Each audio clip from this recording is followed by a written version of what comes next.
Hello, good day, everyone. My name is Derek Ng, the head of market research and information at TVB Hong Kong, a local terrestrial and digital connected TV service and content provider. Welcome to join me today at the 8th episode of the IAB Hong Kong Measurement Fuel Stop. And the topic I would like to share with you today is customer segmentation, for deeper understanding of what segmentation is and what we can use this tool for better targeting. So to put it simply, customer segmentation is about grouping customers in the marketplace for a certain product or service. And these customers in each group or segment should share same or similar characteristics so that marketers can give them a shared label for identification and targeting strategies. They should not be too broad, like male between 15 and 24 for e-games products, or female between 25 and 44 for high heels or cosmetics, because these two demographic groups do constitute to consumers with very different personalities, interests, hobbies, attitudes, and psychographics. So two types of segmentation that marketing research uses to define and measure target segments. One is a priori segmentation, and the other one is post hoc segmentation. A priori segmentation uses predetermined variables to define customers with same or similar characteristics. These include geographic market segments by location as well as demographic segments by gender, age, education, profession, occupation, income level, life stage, family status, etc. Before we talk about attitudinal segments, let's take a look at an example of demographic-driven a priori segmentation output. Basic demographic segments like gender, age, income, and family status are what some marketers from the last century up to now have been using to define target consumer segments. Some even use political affiliation and religions, for example. Let's take a look at a segment description here using these segment criteria as we just mentioned, and try to come up with an image of a customer segment that fit into these descriptions. First of all, you have age in the range of 75 to 84, so it's pretty old. The gender is male, ethnicity is British, and they do have very high asset net worth, over 500 million pounds, so it's very well off. And they were both married but divorced now, with children and grandchildren. They are now in the second relationship with the spouse or second partner.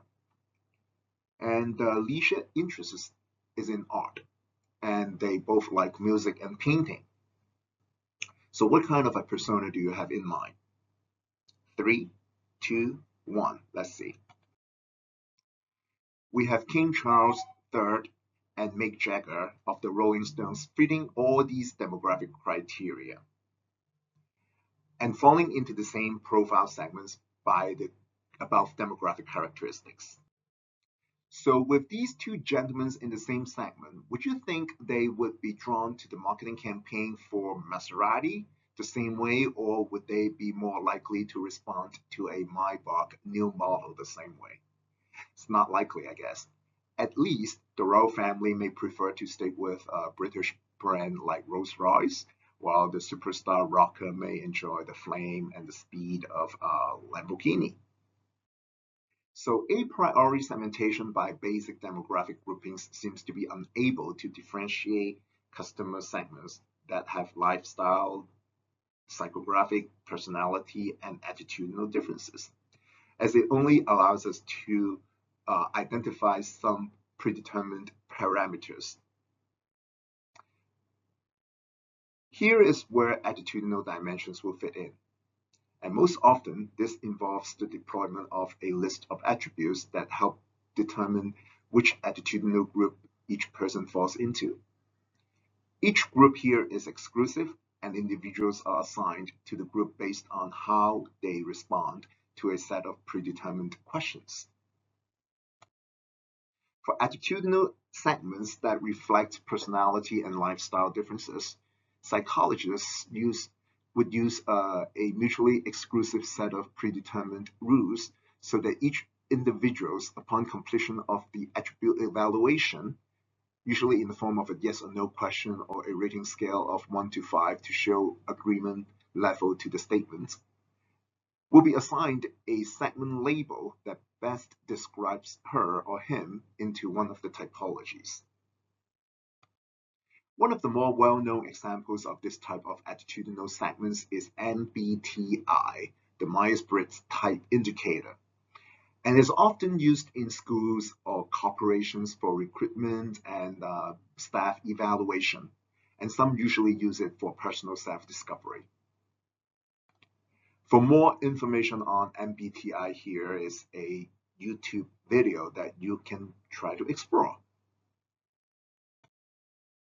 Now coming back to the second type of segmentation, which is post hoc segmentation. What additional benefits does it have over a priori segmentation, which is based on predetermined parameters on demographic and personality variables? Post hoc segmentation does not have predetermined variables or labels like males or females, or as in MBTI, which is ISTJ or ENFP to begin with. What it does is to find and group individuals based on their survey questionnaires responses who are more relevant to form a cluster or segment. This process is via a tailor-made regime of coherent attitudinal attributes pertaining to the products or services that we are studying the consumers of.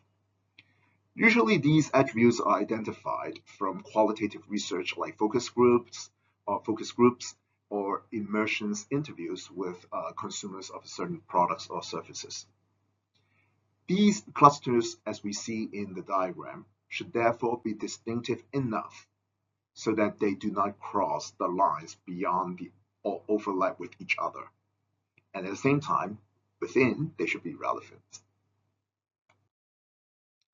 Now, here is a bit more of an introduction and explanation of the concept of clustering without going into the technicalities of statistics. First, the data to be analyzed has to be collected first. The data will be extracted from big data mining or from in-house transactional database with a priori type of variables. But more importantly, we would need to have a list of hypothetical dimensions which the marketer believes are relevant to the target customer's motivation, needs, or expectations in the consumption of products or services. These are usually collected from survey questionnaires. Let's take an example. In the case of video content consumption, we do not just look at the age, gender, education level, and income of the audience for segments. We will also look into the motivations or what leads them to watch video contents.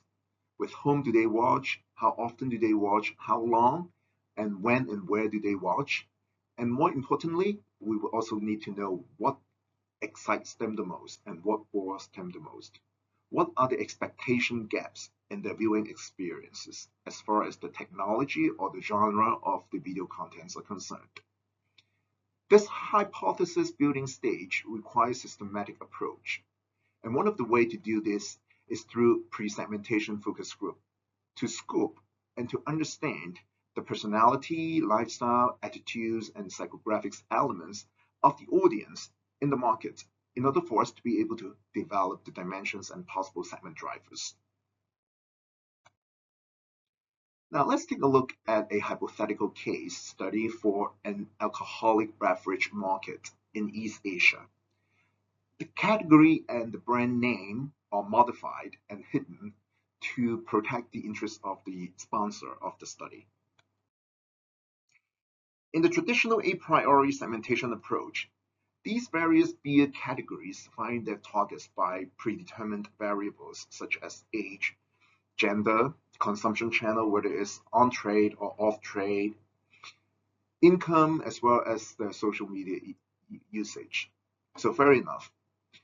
But then we do not know how different they are within each group in terms of their lifestyle, drinking needs, attitudes, or the occasions that they're drinking for, and why they drink what they drink in the different situations. These parameters, unfortunately, do not have well-defined variables like age, gender, or income. So we need, as we mentioned, we need a questionnaire to collect the answers for. In post hoc segmentation, we use qualitative research to help first scope and define the coherent attributes to differentiate beer drinkers by lifestyle, aspirations, drinking needs, and drinking occasions. Then we construct a survey questionnaire for quantitative survey to help to understand the responses from these beer drinkers in order to analyze the answers through cluster analysis and other statistical means.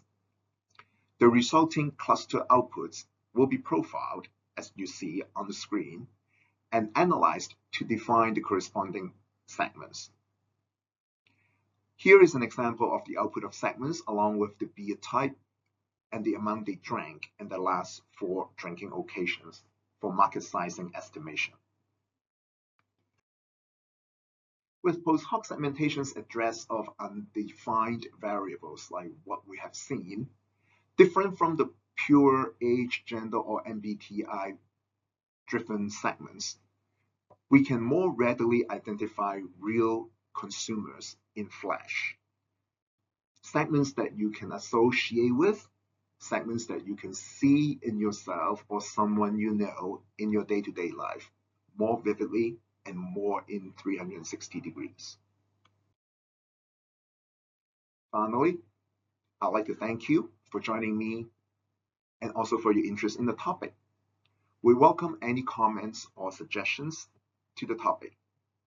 Please use this QR code to let us know what you think and whether you have any questions. Once again, thank you for your time. Goodbye.